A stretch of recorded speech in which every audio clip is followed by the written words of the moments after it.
Hello friends, I am Dr. Awdhesh Singh and I am an educator on an academy. Friends, I would like to first introduce myself. I was an officer of Indian Revenue Service for 25 years. I joined Indian Revenue Service in 1991. Before that, I did my B.Tech in Mechanical Engineering from IIT and then M.Tech from IIT Delhi. And in my service, where I worked for 25 years, I also got the Presidential Award. And today we are going to deal with a topic which is very, very important to us, and the topic is manage your time, manage your life. Dear friends, I would like to, I'm giving a lecture on an academy, and if you are interested in giving the lecture on an academy, you too can become an educator and by downloading the apps which is available on this link which is there in the website. Friends, time is the most precious resource. You will find that there are some people who have got millions of dollars, and there are some people who have got nothing. There are some people who are very rich, some people who are very poor. But if there is only one resource for which everybody is equal, that is time. Everybody gets 24 hours in a day, and how we use that time is going to decide our destiny. So first of all, we should understand what is the meaning of time management. The management of time basically means that you will maximize the outcome. See, everybody is having a 24 hours of time, but how you use the time is going to decide as to how you are going to get. So our purpose of managing the time is that we should be able to get the best result in our life. So for example, there are many things which you want in our life. For example, you want wealth, you want health, good health you want power, you want fame, you want good relationships, friends, relatives, family.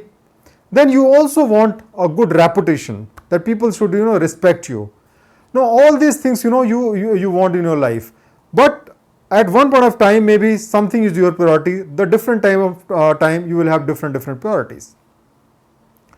Now some people are able to achieve those and some people are not able to achieve those. Now what makes a difference between the two types of people? It is how you use the time, and that is what is material. Now I am going to give the lecture based on my own experience of life. Look my friend, I have worked for 25 years in the department, and Indian Revenue Service is an important service. We collect almost about 15 lakh crore rupees of revenue for the government of India. And I can tell you that I always worked within the time frame. I always went on time or to my office, and I left my office on time. So you can virtually set your clock depending upon when I am going to the office and when I am coming from the office. I hardly worked on Saturday and Sundays. I worked only on the office hours, and still I completed all my work and given a splendid performance. Now in addition to that, I also wrote books. I have written 2 books while I was in service, and on the weekend I used to write at least 2 articles, and so by the time I took retirement I have written almost 500 articles which were published in different forums. In addition to that, I was also very active on Quora, and I have written almost 1500 answers before I retire. Now the point is that I was able to do all the things within the same 24 hours, where you will find that many people are struggling to complete their original work. So how we manage the time? How we manage the time? If you are able to manage your time, you manage your life, you can achieve anything in your life. Now first rule is, I am going to give you 10 rules basically today. The first important rule is identification of the goals. Now I know a lot of you are preparing for civil services examination or for other competitive examination, but I have also known many people who will first complete their graduation. They will do their B.Tech or they will do their MBBS. Then some people will even do their MD or MS. And then thereafter, after couple of years, they will decide that they will want to write civil services because they are not happy with the job. Similarly, some people are very after doing engineering, they will do some jobs. 3-4 years they will do jobs, and then they will come back and then start preparing for civil services, leaving the jobs. Now the important thing is that the earlier you identify your goal, what you want to become, then it will be easy for you to save time. Because suppose you want to prepare civil services, you can write in the 21 year, and suppose you have spent 4 or 5 years doing something which is going to be of no use to you, then it is totally a waste of time. So it is better that you identify the goals as quickly as possible, and this is very, very important for you. Now, once you have identified the goal, how you are going to plan, how you are going to achieve that goal. So planning is very, very important. Now, you know that famous US President Abraham Lincoln, once he said that if you have give me 6 hours to chop a tree, then I will spend 4 hours in sharpening the axe. The meaning is that if you plan well, then you can execute everything well. This is very, very important. So first important point is that you should plan well. For example, when I passed my BTech, I joined Larsen & Toubro. In the Larsen & Toubro, Bangalore was where I was working. I was working for almost 10 hours a day, and I was having no time to study. I have decided that I should join civil services, but I was having no time to prepare for civil services.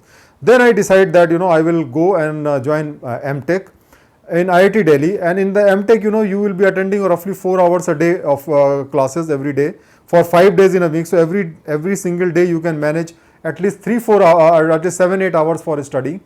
And then you can remember that in the weekend you have free time, so full weekend you can use. Then you have summer vacations, and then you have winter vacations, and so all the time you can have, lot of time you have, and you can prepare. So that is what is important, that you should plan. Just having a wish is not important. What is important is that you plan well, and then you take a strong decision, and then you move ahead with your plan. So second important step is that how to manage time management is that you should plan how you are going to achieve the goal. Now, once you have planned that, okay, I am going to do this and I am going to follow this particular path, then the next step is prioritizing. You have to prioritize the use of your time. Now, how you prioritize the use of time? I must say that you have to prioritize on annual basis, monthly basis, and on daily basis. All the 3 priorities you have to set. Now, for example, if you are preparing for a competition, then there are certain papers which will require fundamentals knowledge of the fundamentals. For example, when I used to prepare, the knowledge of mathematics, physics, all these things require fundamental, and therefore you must take those things first, because in the last moment where you are under pressure, then you will not be able to prepare well. While there are other types of preparations, for example, which will require memorizing the things, like the general studies, at least part of the general studies, or the dates or geography. So some of the things which are requiring, memorizing, those things you can leave for the later things. So start with the fundamental and then go for the things which require memorizing, because whatever you memorize 1 year before, you will forget. So these things you should remember. Similarly, in the office, suppose you are working in the office, what is important is that you should always do the things which are important and difficult in the first, and then take the easy ones in the later one. In the same way, when you are having a 1 year plan, you decide as to within which period you are going to finish this syllabus, how you are going to schedule. So all these things you schedule for 1 year. Then you have a monthly schedule. Every month you should have a review whether you have been able to achieve what you have planned, and if you have not been able to achieve, then why you have not been able to achieve. So try to squeeze that in the next month so that you are according to the plan. Thereafter, you should have a daily schedule also. How you are going to make best use of the daily schedule. For example, when I was used to prepare for civil services examination, I used to get up at 5 o'clock in the morning, and I will go to the bed at 10 o'clock. So I had 17 hours of time in the day. Out of that 17 hours, I used to see that I study for 10 to 12 hours in a day. That means I have 5 to 7 hours of a day. Almost you have 5 to 7 hours a day for different activities. Now, one of the best thing to schedule is that you keep the breaks in between. For example, if I get up at 5 o'clock, then if I start studying at 5:30, the 5:30 to 8:30 I have solid 3 hours, and in between I will have a break for 1 hour or some 5 minutes, and thereafter I will continue. After taking my breakfast, I will continue. So I have decided that you have to take a break at breakfast, you have to take lunch, and then evening tea and dinner. So all these 4 things you decide that every time you have 2 to 3 hours of time, and that is split up over four periods, so that you can easily manage this 10 to 12 hours per day study. So this is important. So you plan daily basis also. Now after daily basis planning also, you have to see that you take the difficult things in the morning, because in the morning your mind is very fresh, and when your mind is fresh you can understand the concept which are complex in nature. After that you can take a lighter charges. When you are little tired, then you can do something which does not require much of the effort, for example solving the problem, revisions, and discussion with the other people. So all these things you can do later on. So you have to see that you have to prioritize on daily basis also, so that you can make best of the use of the time on the daily basis also. Fourth important rule is that you must have a variety in your work. Suppose you are taking mathematics, or you are taking physics, or you are taking general studies or history, and throughout your day you are reading that, you will get bored, because our mind cannot concentrate on one single object for a very long period. So it is better that you have a variety on that. So you plan something, you plan, for example reading from notes at some point of time, then reading general studies for some point of time. Within that you can have history at one point of time, maths for one point of time. So all these things you should make a schedule, so that there is a variety in the daily schedule, because once you have variety, then you will not get bored. So then you will be able to make best use of your time. So before you get tired of anything, you change. Now suppose you get tired of a particular thing, then what you do is that you choose another subject. Instead of breaking the schedule, suppose you have to study from 7 to 9, then you are feeling tired after 8 o'clock, then don't get up. You must force yourself to study up to 9 o'clock. Maybe you can take a lighter subject and continue up to that. Then the fifth rule is that you should focus on quality rather than on quantity. Now this is very important, because many people who are preparing for any competition, they will try to get matter from all the books. Several books they are referring, and wherever somebody tells that this is good, you go see this video, you go for this, and they will go for everything. And then as a result, what happens, that they eat what they chew what they can eat. That means they have too much of a material, and when they have too much of a material to study, they are unable to digest those material. I will always suggest you that you must study from one textbook only, and that you must revise time and time again. Other things you must use as a support material. So you can use that for practicing purpose. You can use their question answers or selected topics which are not there in the main course. But other than that, you must see that one particular book you should take at a main book and prepare for that. So remember that quality is always more important than quantity. In the workplace also, you will find that there are some people who will be working from morning to night.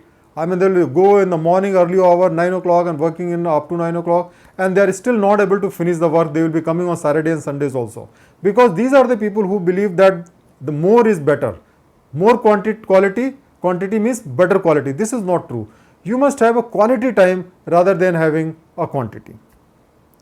Sixth rule is that you should delegate. Delegation is very important, because if you try to do everything yourself, in that situation you must understand that you cannot do everything at the same time. And if you delegate to your subordinate or other people who can do the work, then you will have more time to focus on the quality work. Then the seventh rule is revision. As you must be knowing that there is a famous saying that practice make a man perfect. If you revise the same thing again and again, it will go into your mind in much better manner. Now I tell you, like one of my friend earlier told, which I remember, for example, if you are going to paint your house, then in the painting of your house, you don't use a single coating and exhaust all the paint in the single coating. What you basically do is that you just paint it once, allow it to dry, thereafter use another coat of paint, then allow it to dry, and then another coat of paint. So this is what you should do. First you should do a cursory reading of the books. Thereafter you allow that to be understood by your mind, frozen in your mind. After some time, then you again revise, and then it will become better crystallized. Then leave it for some time, then again revise after some time. So revision makes a person perfect. So if you are revising it over a regular period of time and understand what you have not understood, mark those things and revise only that much. And this will make your knowledge frozen into your mind, and then you will not forget the knowledge. Then the eighth rule is, my friend, that you should avoid diversion. Suppose you are studying and you get a telephone call and suppose you get a WhatsApp message or email message, then you must avoid all that type of diversions, because the moment you start looking at WhatsApp, then you will not even understand that maybe 10 minutes, 20 minutes have passed, and you will forget what you are doing on the studying. So what you should do is that you should switch off all these notifications and keep your phone on the silent mode. But especially, give a time. For example, 1 hour of study. Thereafter, you can give a break for 5 minutes or 10 minutes. During that period, you can see the WhatsApp, you can see the Facebook, and you can also see the message or telephone calls you can make. But in between, don't do that. So keep everything silent so that there is absolutely no diversion. Then the ninth rule is that you should avoid stress. Stress is very important. Just like if your entire body is fit, but suppose there is a pain on your tooth also, that single pain is going to give you more trouble, and it is going to overtake all the pleasure which you are having. So 100 other parts are okay, no problem, you will not feel if there is one pain there. So remember that you should try to avoid stress, anything which gives you stress, anything which gives you pain. And once you avoid stress, then you will be able to better focus on your subject, you are able to better focus on your work, and you will be able to produce much better result. This stress is something like a burden on us. It's like a rucksack which you have to carry. Suppose you have to carry 20 kgs of rucksack and run, then you will not be able to run. And therefore, it is important that you should not have that stress on yourself. Try to avoid all the activities which give you stress. And finally, the 10th important rule is that you should have a positive outlook of life. You see, there are always people who are succeeding, there are people who are failing, but you should never lose hope. Have hope in your life, and always see that you see the brighter side of the things. Always have optimism, always have faith on God, always have faith on you. Because once you are positive thinker, then your efficiency will go up. But the moment you start thinking negative, maybe I will not succeed, maybe what will happen if I fail, in that situation you will not be able to concentrate. So the final thing is that you should be positive, you should be hopeful, you should have faith, and so if you are having that, then you will be able to make best use of your time. So friends, I hope that I have been able to give you that 10 important messages.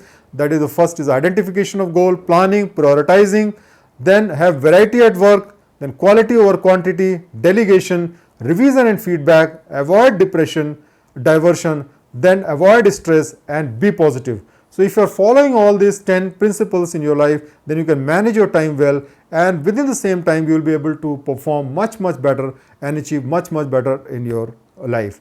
Thank you very much for watching my video, and I hope that you have been able to get something from it. Wish you all the best. God bless you.